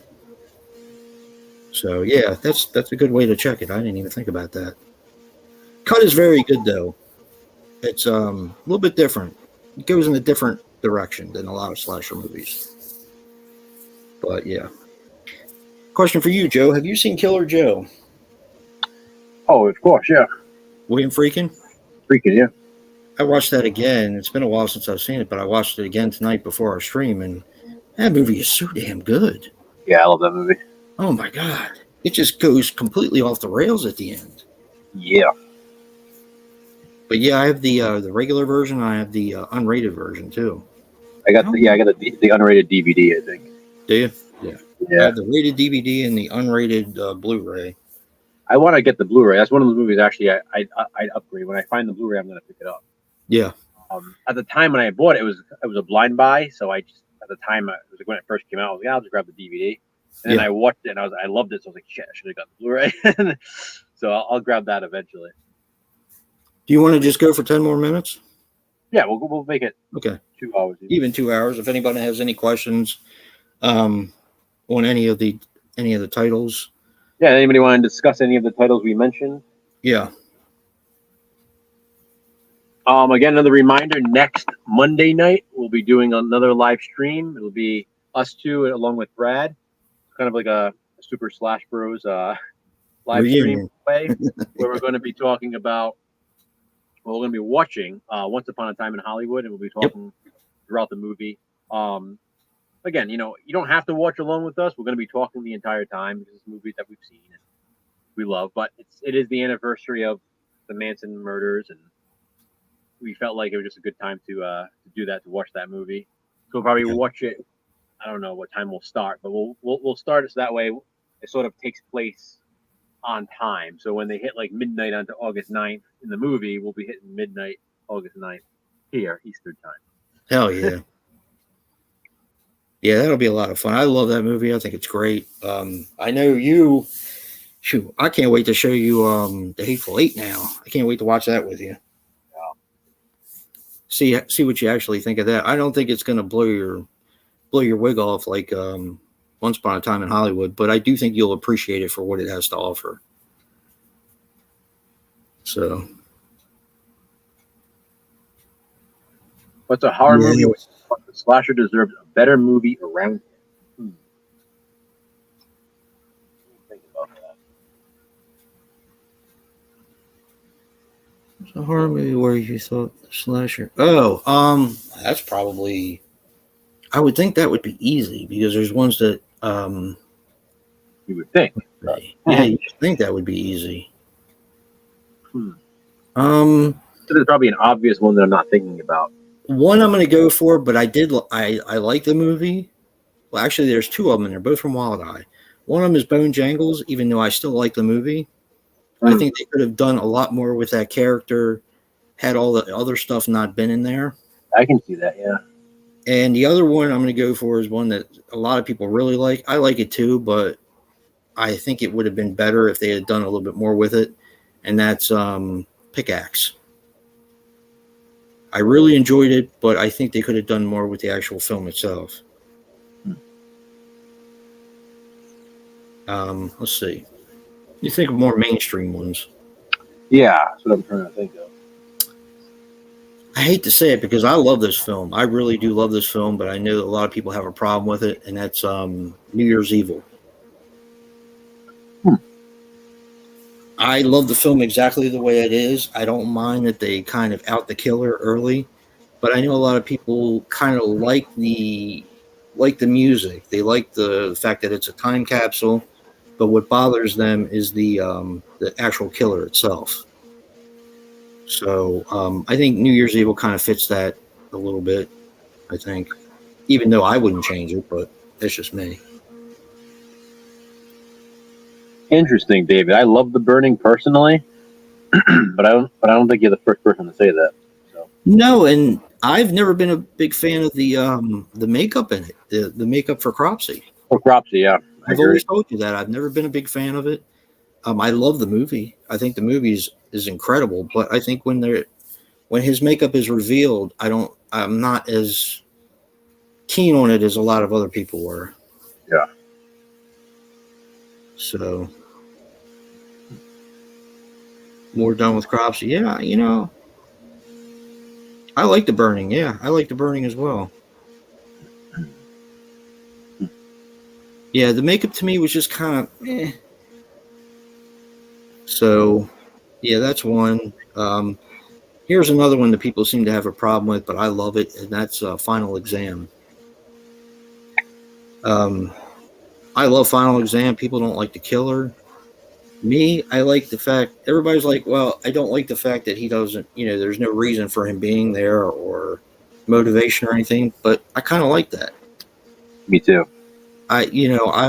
We've always been in favor of Michael not having necessarily a backstory. Yeah. Because, the mystery is a little bit part of his, but happens to anybody kind of thing. Yeah. But yeah, I don't know. I don't know if it's who has a good killer, but the movie could have been better. Yeah, I don't know. I feel like I'm missing something. It's a tough one. A lot of the ones I'm thinking about actually have a decent killer, but have a good movie beside it. Exactly. Like Satan's Little Helper is a prime example of that. Oh, it's awesome. It's so much fun. And for some reason, Rumpelstiltskin's popping in my mind. Yes, there you go, the dribbler. I still can't believe that whole time I watched that movie, I was like, what the hell am I watching? I think I was laughing. I was talking to Joe and Brad and Dave when we were all talking back and forth. And I had put it on and I was like, man, this is like one of the weirdest movies I've ever seen. It just like kind of was really goofy in parts for the sake of just being goofy.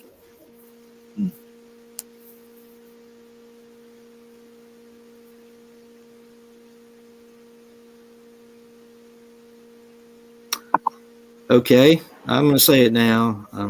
Yeah, this may not be a popular opinion, but Gutterballs deserved a better movie. The killer was awesome. I like the kills. I like the motivation, but a lot of the characters are just so unlikable. I mean, it's just that's the biggest negative for me is the characters being so unlikable. Like I always say about the Friday the 13th remake, it's like, there should be characters you want to see die, but not characters where you're literally like wishing that they die quick. Like there's a certain thing where it stops becoming satisfying when they die because you wish they had died a half hour sooner. With them all that time, like making Trent as like basically one of the last survivors in the Friday the 13th remake. It's like, this prick is still around. It's like, I wish he died 45 minutes ago. You know why I think they do that is because I think you want him to die so bad that they just build up the suspense of him actually dying. It's like, get him the hell out of there. But I think by the time it happens, you're just like so done with it. It's like, all right. Yeah. You know what I mean? That's the problem. I think if they push the limit a little too much. Yeah, that guy Steve, man, he's a real asshole. He really is. And yet this guy had girls around him. He had a bunch of friends. He treated everybody like shit. Yep. It's just, it's a movie, so that it is what it is. Gets his ass kicked. Trent, perfect nipple placement. Yeah. Yeah. Well, guess that's it for me, Joe. All right. Yeah. Anything else in the chat? Anybody want to say before we go? Yep. We appreciate everybody coming out. I know this was kind of last minute, but great, Jen. We kind of meant for it to happen like that, I guess. Yeah, just wanted to have fun with it. Again, it's not supposed to be like this regimented thing. Yeah. Plus, everybody who missed anything, go back and watch it.